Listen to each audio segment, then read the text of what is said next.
This is Nithya Sananda. Welcome to sign cuisine. இன்னைக்கு நம்ம பார்க்க போகிறது ரொம்ப ஸ்பெஷலான ஒரு பன்னீர் ரெசிபி தான். வேற ஒன்றும் இல்லைங்க, கடாய் பன்னீர். வாங்க எப்படி செய்யுதுன்னு பார்க்கலாம். அடுத்து நம்ம சில இன்க்ரீடியன்ஸ் எல்லாம் வறுத்துக்கலாம். அது முதல்ல ஒரு பேன் வச்சுக்கோங்க, நல்லா ஹை ஃப்ளேமில் வச்சுக்கோங்க, நல்லா சூடாகட்டும். இப்போ நம்ம தனியாக போட்டுக்கலாம். இப்போ இந்த சமயத்தில் நீங்கள் ஸ்டவ்வை லோ ஃப்ளேமில் வச்சுக்கோங்க.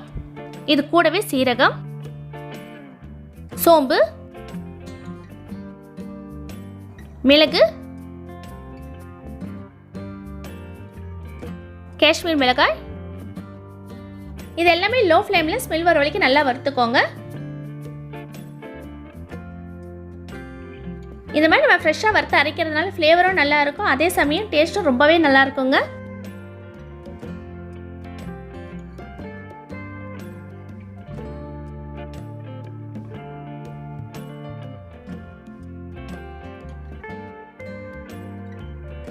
இப்போ நல்லா வறுத்தாச்சு. ஒரு பிளேட்டுக்கு ட்ரான்ஸ்ஃபர் பண்ணிவிடுங்க. நீங்கள் அதிலே விட்டால் தீஞ்சு போயிடும். இப்போ நல்லா ஆறட்டும், நம்ம அரைச்சிக்கலாம். இப்போ வறுத்த எல்லா பொருளையும் நம்ம இந்த மாதிரி ஒரு கல்லில் போட்டு இடித்து எடுத்துக்கலாம் கொரகொரப்பா. கண்டிப்பாக உங்கள் எல்லாருக்கும் இந்த மாதிரி ஒரு கேள்வி தோணும், ஏன் நம்ம இதை மிக்சியில் அரைக்கக்கூடாதான்ட்டு. மிக்சியில் அரைக்கிறதுனா ஜஸ்ட் ஒரு நிமிஷத்தில் அரைச்சிடலாங்க. பட் இந்த மாதிரி நீங்கள் கல்லில் இடித்து செஞ்சு பாருங்கள், அது எவ்வளோ நல்லாயிருக்கு இந்த ரெசிபி டேஸ்ட்டுன்ட்டு. இப்போ ஓரளவுக்கு நல்லாவே இடிச்சிருக்குங்க. இன்னும் கொஞ்சம் இடிக்கணும், இடிச்சிக்கலாம். நீங்கள் மிக்சியில் அரைச்சிங்கன்னா ரொம்ப நைஸாகிடும். இந்த கடாய் பன்னீர் பொறுத்த வரைக்கும் கொஞ்சம் கொரகொரப்பாக இந்த மசாலா இருந்தால் தான் நல்லாயிருக்கும். அவ்வளோதாங்க, இப்போ கடாய் மசாலா ரெடி. பாருங்கள், கொரகொரப்பாக இருக்குது. அடுத்து நம்ம கிரேவி ரெடி பண்ணிக்கலாம். அதுக்கு முதல்ல ஒரு கடாயில் நெய் ஊற்றிக்கோங்க.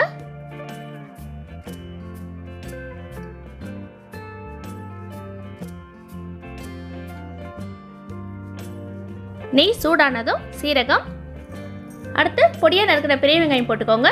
இதை நம்ம மீடியம் ஃப்ளேம்லேயே வதக்கிக்கலாம். ரொம்ப தீய வேண்டாங்க, லைட் கோல்டன் ப்ரௌன் ஆகிற வரைக்கும் வதக்கினா போதும் வெங்காயம்.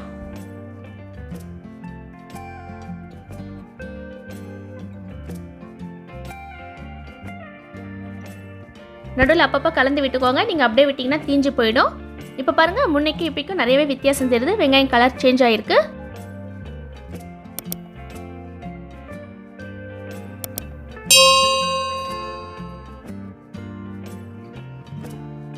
அவ்வளோதாங்க, வெங்காயம் நல்லா வதங்கியாச்சு. இப்போ நம்ம பொடியாக நறுக்கிற பூண்டை சேர்த்துக்கலாம். இது கூடவே பொடியாக நறுக்கிற இஞ்சி, பொடியாக நறுக்கிற பச்சை மிளகாய், இதெல்லாமே ஒரு நிமிஷம் நல்லா வதக்கிக்கோங்க, அந்த ஸ்மெல் போகிற வரைக்கும்.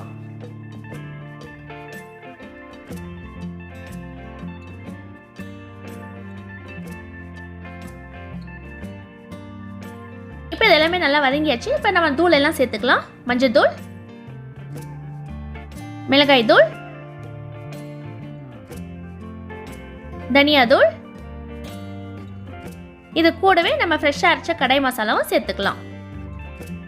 தேவையான அளவு உப்பு.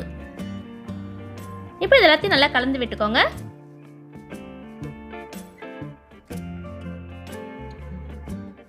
இப்போ அந்த ஸ்மெல் எல்லாம் போயாச்சு. இப்போ நம்ம தண்ணியை சேர்த்துக்கலாம். சுடு தண்ணி சேர்த்துக்கோங்க. கண்டிப்பாக சுடு தண்ணி மட்டும் தான் சேர்த்தணும். நீங்கள் பச்சை தண்ணி ஆட் பண்ணிங்கன்னா நம்ம வறுத்த அந்த மசாலா எல்லாமே சல்லுன்னு ஆகிடும். ஸோ கண்டிப்பாக சுடு தண்ணி ஆட் பண்ணிக்கோங்க. இப்போ இது எல்லாத்தையும் நல்லா கலந்து விட்டுக்கோங்க. மீடியம் ஃப்ளேமில் நல்லா ஓரளவுக்கு கொதிக்கிட்டோம். நம்ம ஊற்றின நெய் வெளியில் வந்தால் தான் இந்த கடாய் பன்னீர் டேஸ்ட் நல்லாயிருக்கும்.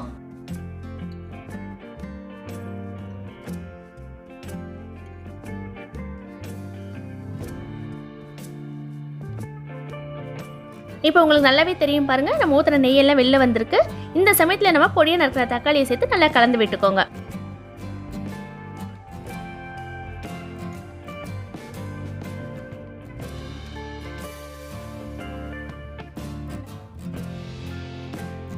இப்போ ஓரளவுக்கு கொதி வந்ததும் நீங்கள் பொட்டேட்டோ மேஷரை வச்சு தக்காளியை நல்லா மேஷ் பண்ணிக்கோங்க. அப்போ தான் தக்காளியும் சீக்கிரமாக வேகும், டேஸ்ட்டும் நல்லாயிருக்கும்.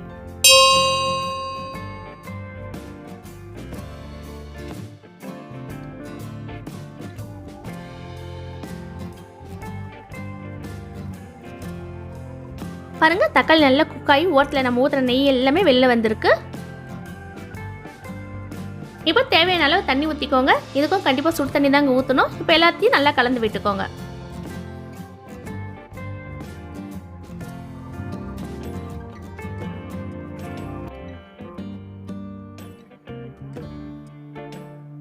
இப்போ இந்த சமயத்தில் உப்பு சரியாக இருக்கான்னு பார்த்துக்கோங்க. சப்போஸ் சரியில்லைன்னா பார்த்து போட்டுக்கோங்க.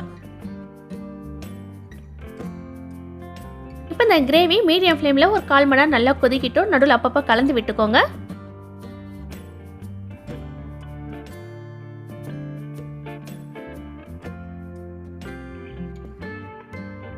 இந்த கிரேவி கலருக்குள்ளவே உங்களுக்கு தெரியும் பாருங்க, ஓரளவுக்கு நல்லாவே கெட்டியாக இருக்கு.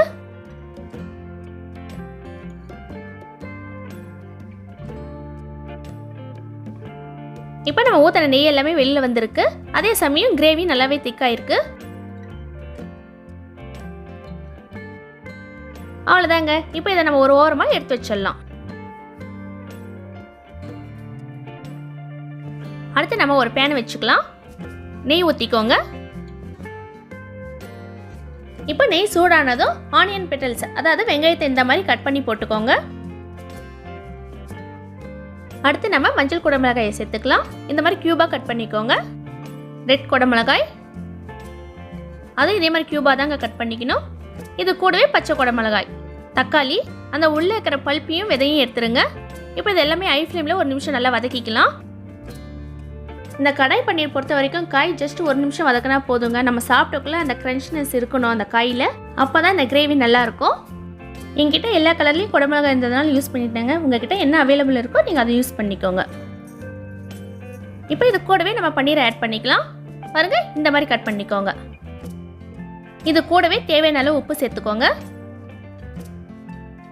அப்புறம் நம்ம ஃப்ரெஷ்ஷாக அரைச்ச கடாய் மசாலா. இப்போ இது எல்லாத்தையும் லைட்டாக கலந்து விட்டுக்கோங்க. ரொம்ப அழுத்தம் கொடுத்து கலர வேண்டாம். இந்த வீடியோ பிடிச்சிருந்தா லைக் பண்ணுங்கள், ஷேர் பண்ணுங்கள், கமெண்ட் பண்ணுங்கள். மறக்காமல் சப்ஸ்கிரைப் பண்ணிட்டு பக்கத்தில் இருக்க பெல் ஐக்கானையும் ப்ரெஸ் பண்ணிடுங்க. நம்ம போட்ட மசாலா எல்லாமே பன்னீர் காய்கறி கூட நல்லாவே சேர்ந்துருச்சுங்க. இந்த சமயத்தில் நம்ம ரெடி பண்ணி வச்சுருக்க கிரேவியை சேர்த்துக்கலாம்.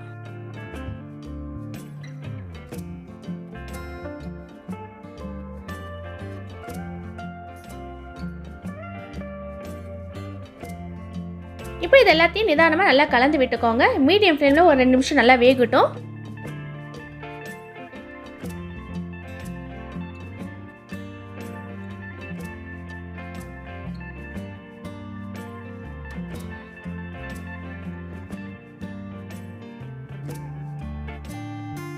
இப்போ இது கூடவே நம்ம கடைசியாக ஃப்ரெஷ் க்ரீம் சேர்த்துக்கலாம். அடுத்து கசூரி மேத்தி. இப்போ இது எல்லாத்தையும் நல்லா கலந்து விட்டுக்கோங்க.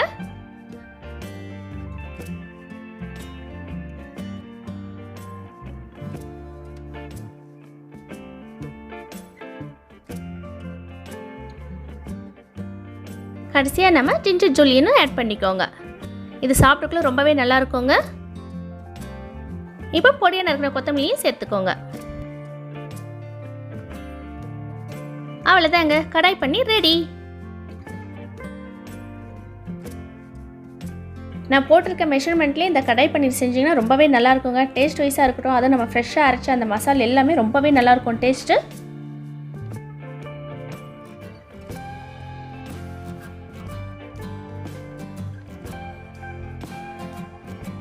இந்த கடாய் பன்னீர் சர்வ் பண்ணுறதுக்கு முன்னாடி மேலே ஃப்ரெஷ் க்ரீம் ஊற்றி இது கூடவே ஜிஞ்சர் ஜூலியன் போட்டு சர்வ் பண்ணுங்க. ரொம்பவே நல்லாயிருக்கும்.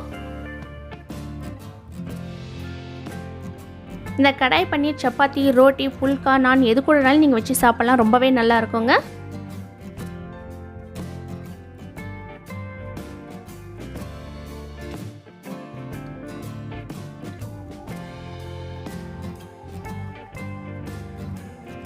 இப்போ இந்த கடாய் பன்னீர் டேஸ்ட் எப்படி இருக்குன்னு பார்க்கலாம். நான் சப்பாத்தி கூட வச்சு சாப்பிட்டு பார்க்குறேன்.